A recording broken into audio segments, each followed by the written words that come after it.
on your screen?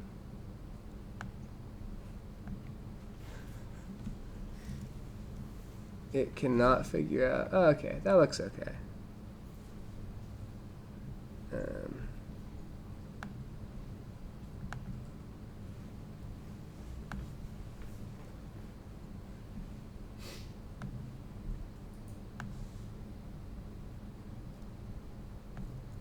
And then we need to get my face on here.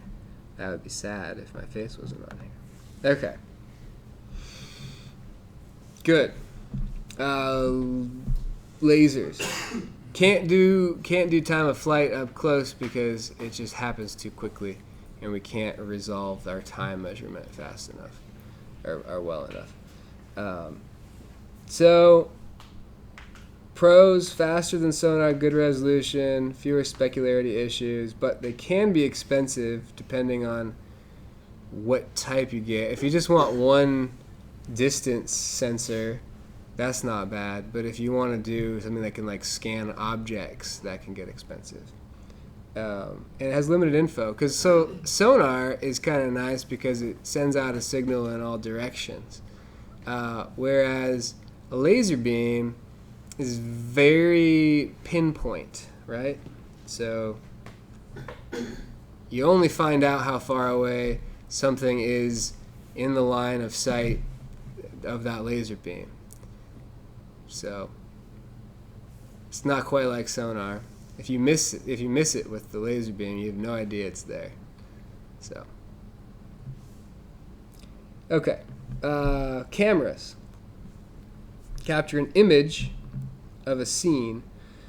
Processing these images is a huge challenge, and some of the aspects of that are edge detection, which is processing attempts to find the edges in an image. So you want to find out where edges are, because edges usually mean there's an object there.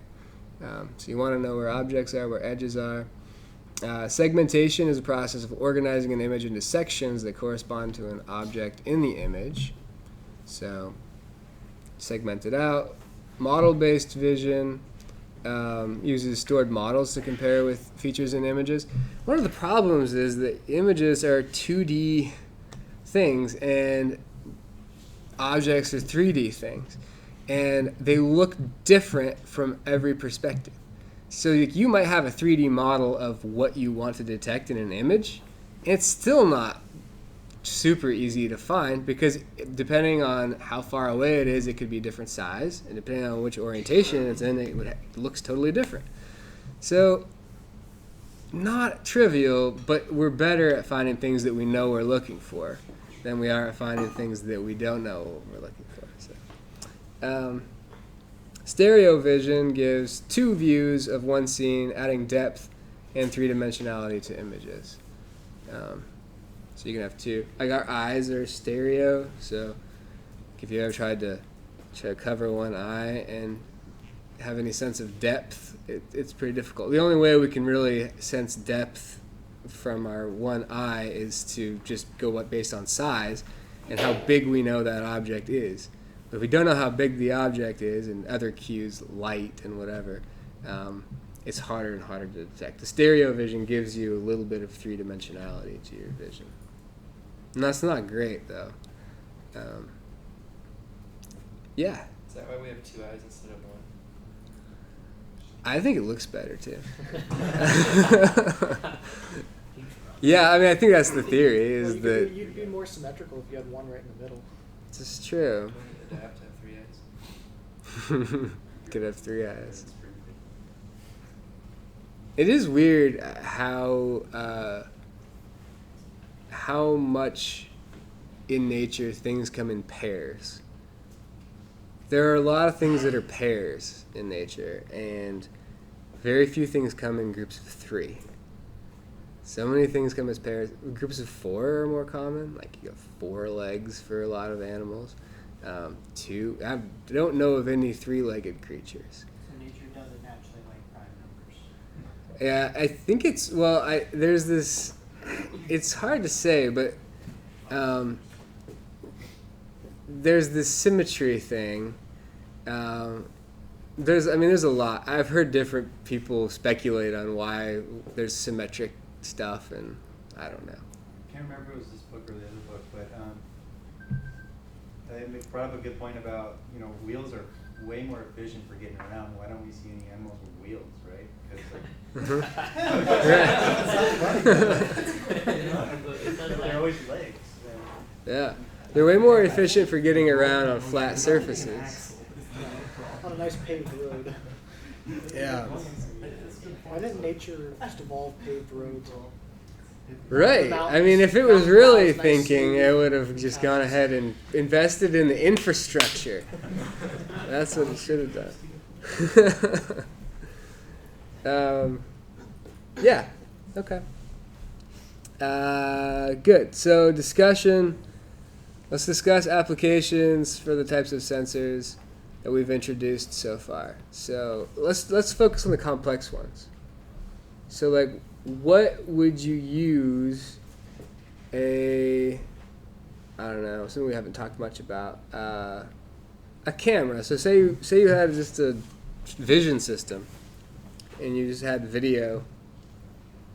What would you use that for? What would be, yeah. I saw this really cool project with an Xbox Connect. Uh-huh. They took it and they put it above a sandbox, and they had it read all of the sand in there, and then a projector next to it that projected a topographical map onto the sand. Yeah. Did you see? There's one of those in Olympia. Really? Yeah. I went to the Oli Mega. So it was an art walk, last art walk, downtown, and I didn't realize that Oli Mega was going to do this, but it's like a makerspace and like collective of people who make stuff. And one of these guys, like he took the design from some university lab that had made this thing originally, and they put up the plan, so he made his own version of it, and it was really cool. So like you could like shift the sand around. Like I was like going there, I like shift the sand, and then like the water would change like where the water was, and then it was really cool. It's projecting this image of like a landscape on the hills. It is pretty awesome. Knock over the forest and all the animals run out. Yeah, well, I guess the original one had liquid simulation actually being computed, so it would like water would like look like it was flowing around. Like you would move the sand and it would look like this liquid would flow around based on it. But this guy, he didn't do the liquid simulation part because he didn't have enough processing power to do it. So he just did this like static thing. So it just changed pretty close to instantly when you moved the sand around. It just said, "Oh, these are the new heights," and it, so where land was and where water was changing. So like there were like fish swimming around in the water, and then there were like animals walking around on the grassy hills. It was really cool. I was very impressed with that. Yeah, so like there's like really fun stuff like that you could do. So Ryan and I worked on a project for a little while for a company around here that does manufacturing, and they were putting their manufactured parts into containers, and they wanted to be able to come with a stack of a bunch of different parts and put them into containers, and they wanted to use a robot to pick and place these things. So one of the possibilities was to get a vision system, which they're really, really expensive for these industrial robots. I don't even remember if I even saw the number, but I know it was maybe prohibitively large for this project. I think they went for it. They went for it, did they? Yeah, with some slight modifications to make it less complicated. Huh, interesting. So yeah. So when I was part of it, they weren't trying to not have to buy the vision system because they're expensive, but it could recognize what type of object or what shape of object is there and put it into a corresponding position based on its shape. And that's one application. But ideally, you could do that without needing a vision system. I mean, a vision system can be used in manufacturing for a lot of things. One thing is if you have things that are all coming in different orientations and you don't know what orientations they're going to be in, it's really hard to automate a process to deal with it. So that's one thing that a vision system can be good for, is it can recognize what the orientation is so that it can write the orientation for another automated process. So that's nice. I thought in this application it was, the only reason it was really nice was that we had this, it was almost like a process problem of not knowing what was on the stack. I was just going to say that. It was the reason for the vision system was because there were so many variables in the input that having a vision system could account for all those with one sensor, basically. Mm-hmm. Yeah, it was almost like if we had really good control, because they had like barcodes, if we had really good control over a couple other aspects in the process, we wouldn't need a vision system. But not having that control made it so that a vision system apparently ended up being important. So, yeah. Okay. So very nice.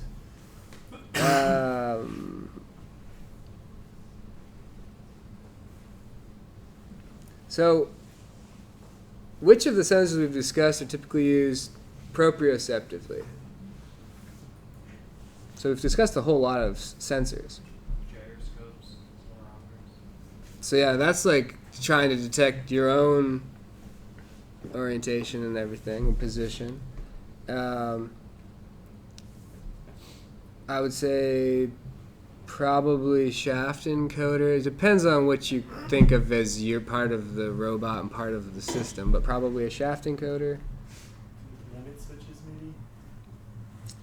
A limit switch, yeah, like how far out you're extended or something like that. Absolutely. I don't know if they had them on there, but bend sensors would do some thing. For sure. And then what about exteroceptive sensors? Switches, sonar. Yeah, a lot of these are exterosensitive, right? They're it's easier to know about the robot because usually the robot is not changing that much, and it's just a few things change. That's pretty easy to detect. So that's why there's a lot more work being done on the exterosensitive. Yeah. We didn't really talk about anything as far as the electronics portion of it, as far like voltage or sensing your voltage or your current or something. Is that sort of different than like these sort of physical phenomena? Yeah, I mean, the focus on this is certainly on sensors that you kind of buy as a package, as a sensor. So like if you're going to detect voltage, so voltage, they didn't do electronics probably in part because a lot of your applications are going to use some sort of microcontroller, and they can natively sense voltage, and that's how you sense current too. Typically, is to sense voltage. So maybe it's just because they're just built in most of the time, but it's not trivial. And there are all those transducers, and like they never mention Wheatstone bridges, which are an important aspect of measurement with sensors. And so yeah, it's glossing a lot, but yeah, the sensors is much bigger game than what they had in this chapter. However, this chapter I think is focused mostly on like this type of sensors you would use to detect a robot at a more of a high level robot sensors instead of like internal state voltage sort of sensors. But it's a good point. We should always be careful to note that. Yeah, she didn't really talk about them, but they're good. Thermal sensors never really came up in there. Oh yeah, Which I was thermal surprised didn't. at. Yeah, that's another one that is a big it's important for robots that are going to be around people if they can do like infrared sensing. Well, and even just things like batteries. I mean, you don't want your battery to melt and explode. Right. Even for That's terminals, true. to make sure that it's not gonna overheat. Yeah, the motors. Yeah, for sure. You just totally skipped. Yeah, whenever I think of IR sensors, I think of Predator. It's like, like these things are going back and forth. You guys know Predator, right? Yeah. Okay. Okay, good. I thought you did. I just want to make sure. So the last topic is feedback control. Well, I guess there's control architectures too, but it's just a really short discussion.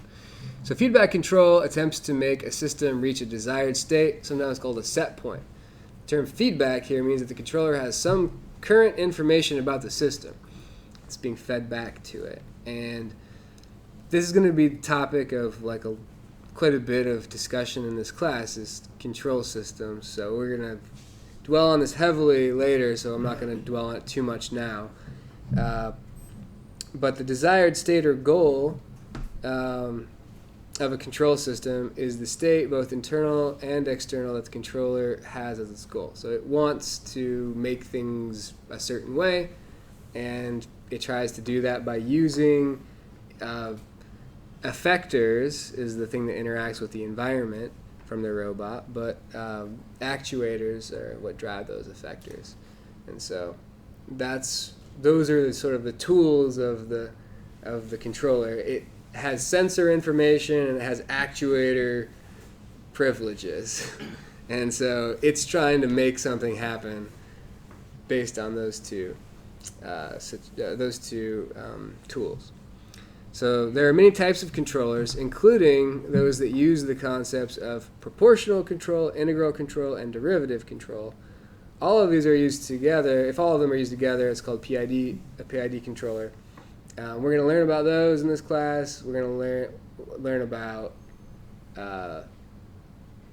some more complex controllers than that too, and how to design them, how to simulate them, and then how to instantiate them in hardware as well. And that's part of why I'm making your project. I'm guiding where the project's going because I want you guys to have to build a controller for it. So some of it's a little bit artificial because I want you guys to build a controller that I think you guys can build. But it is not too unrealistic, I don't think. So this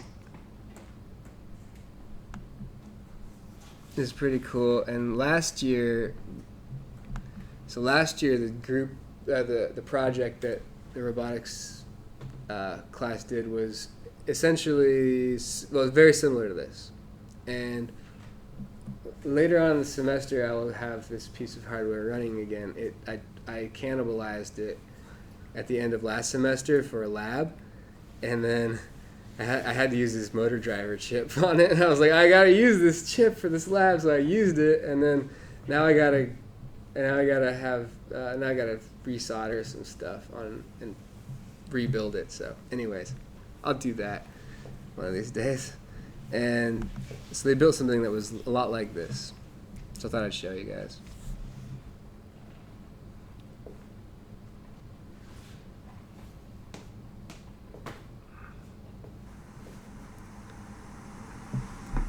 This got a motor, and this is just an indicator of the position of the motor shaft.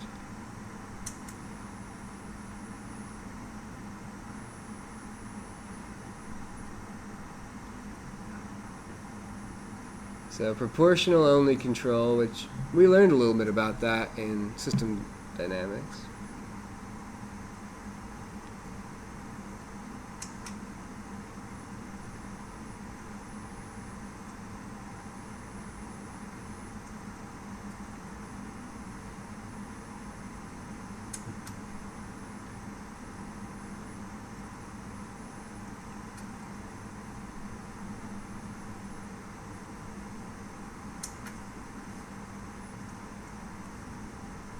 PD control is pretty good.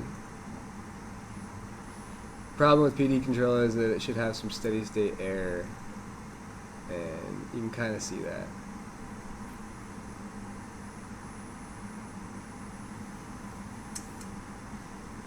So now he's doing PI control. That's cool. He's got a button that's switching between them.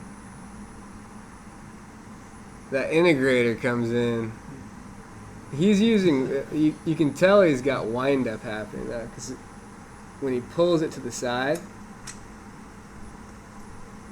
now he's got PID, and this is.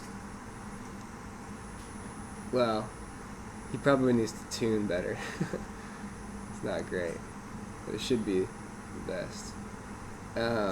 And now he's got anti-wind up. So did you guys notice in this one back the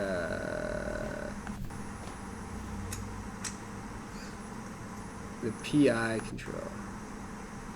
Yeah. You see that right there? He held it over to the one side for a second, and then it way overshot. And that's that integrator that's just winding up, they say, and they call it wind up, and then it caused the motor to way overcorrect when you let go.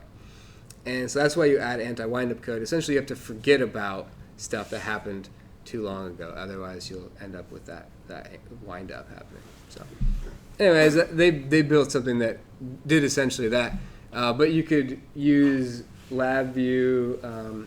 They built a GUI in LabVIEW that you could set the angular position, and it actually had a knob where you could just like make it go from at any angle you wanted. So it had it calibrated, and it would do that. So it's pretty cool. They were like chucking things across the course because that was the first thing they did was like stick something on this little pendulum and chuck something from it.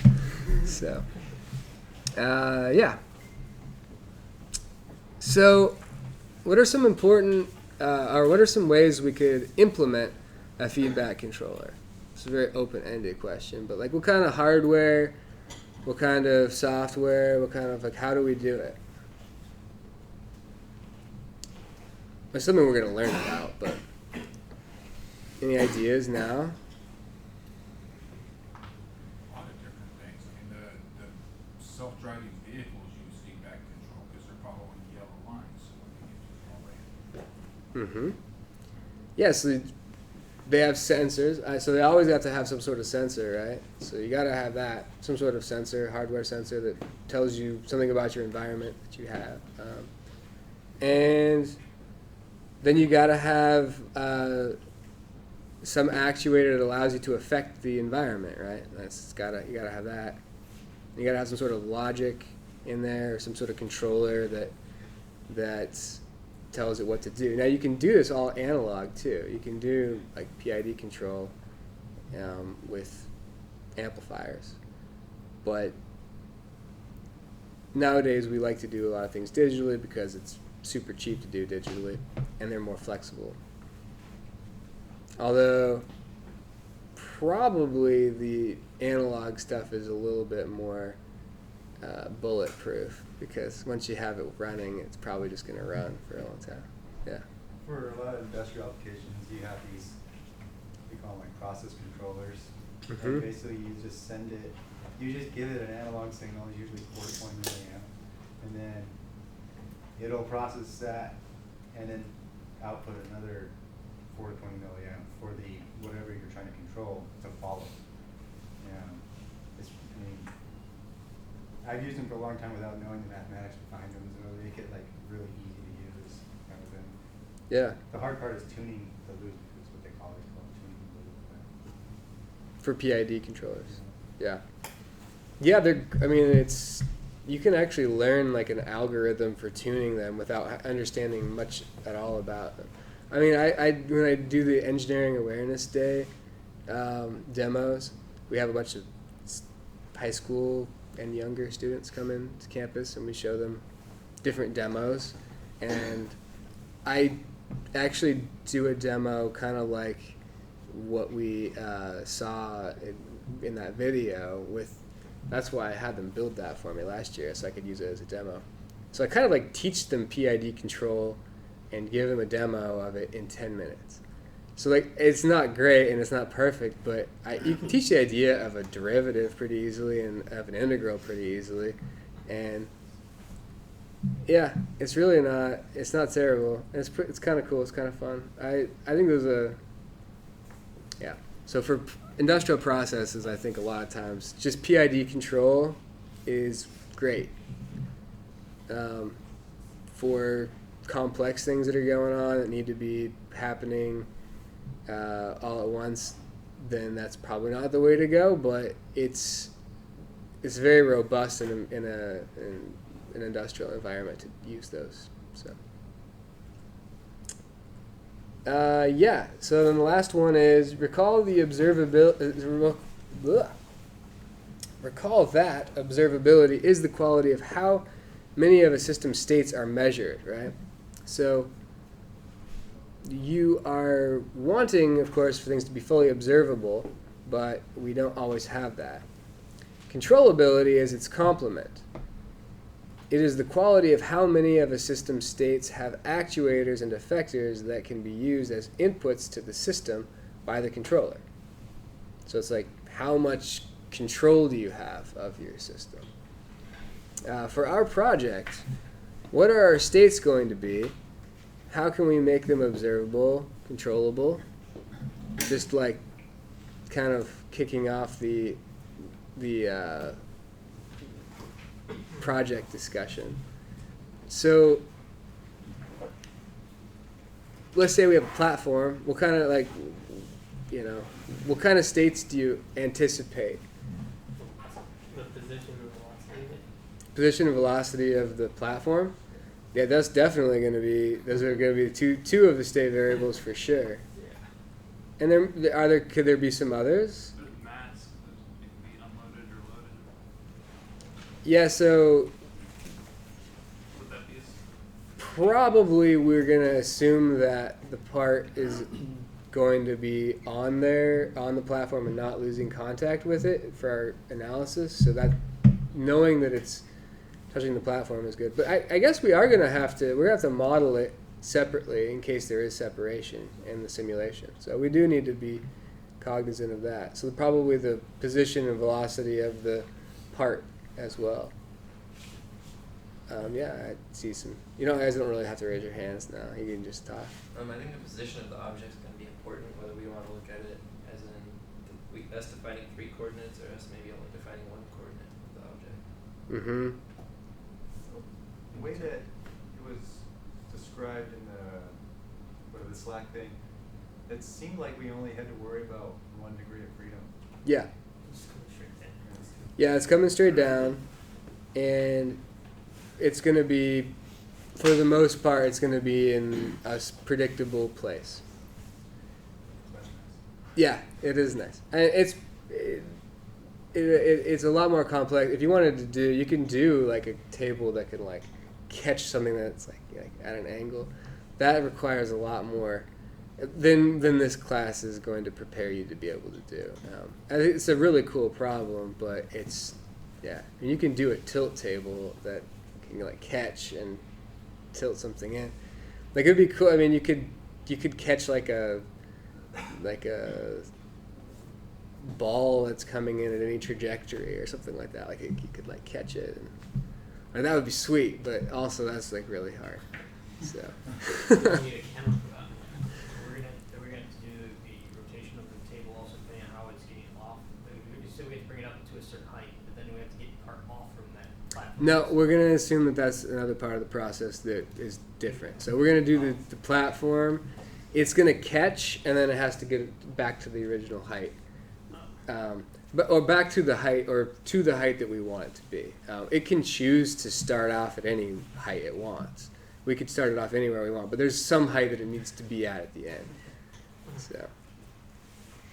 That makes it simpler. So and then there's probably, the electronics aspect is going to have state as well to it. So there's going to be like if our actuator is a motor, then we're going to have a current running through that motor.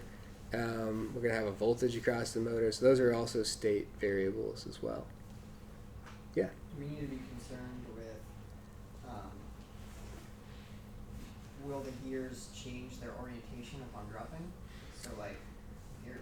If they bounce, So then. we don't want it to bounce. So then we need to do material properties of the platform, subject to finding like a K of the material. Yeah, so actually, I think that that's going to be a really important aspect of the design, is the platform itself. So we could make it hard on ourselves and make it a steel plate, but we don't want to make it hard on ourselves.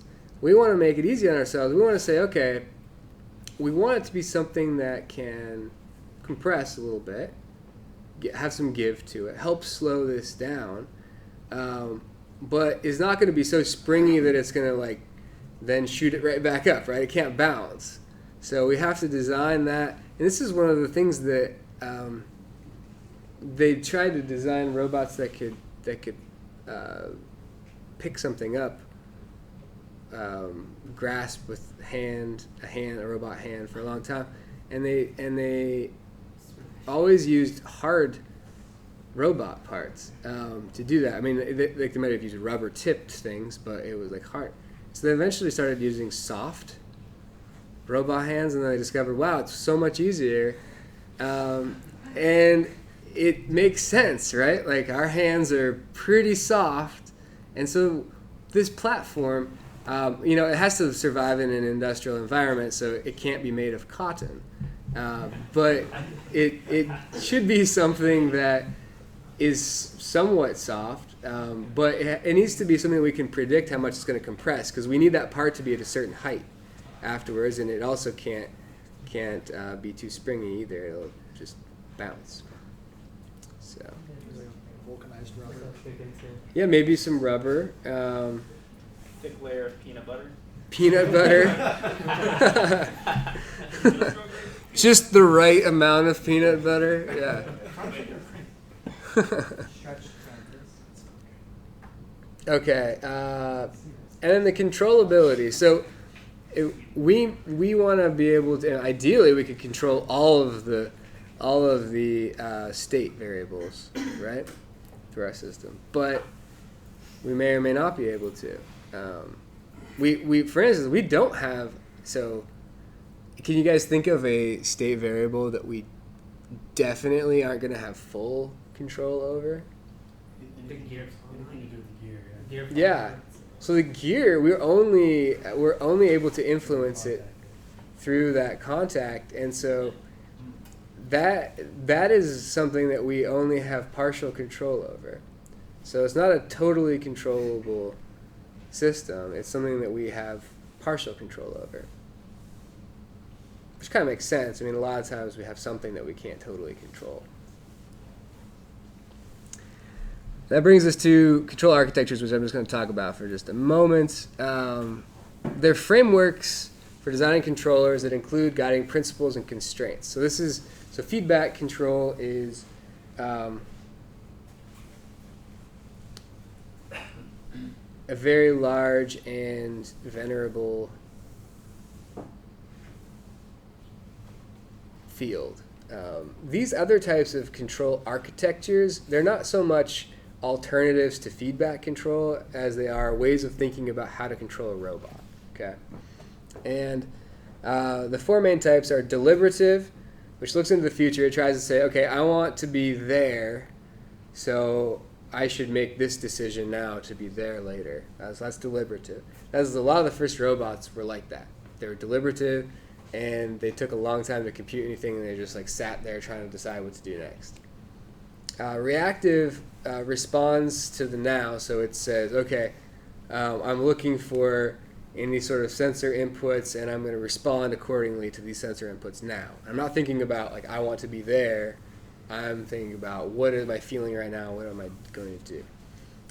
That one turns out is great for a lot of things, but it's hard to build long-term goals in. Through emergence, you can have that happen through reactive control, but it isn't always easy to make some behavior emerge easily. So then there's hybrid, which uses a mixture of the two.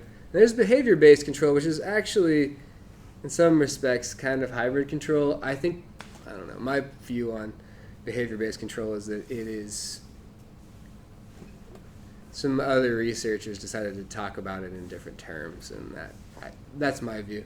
Maybe it's simplistic, but I tried to understand the fundamental difference between that one and the others, and I couldn't quite really differentiate it. So that brings us to the end of our lectures for this week, and I'm going to let's just take we'll just go straight through. How about that?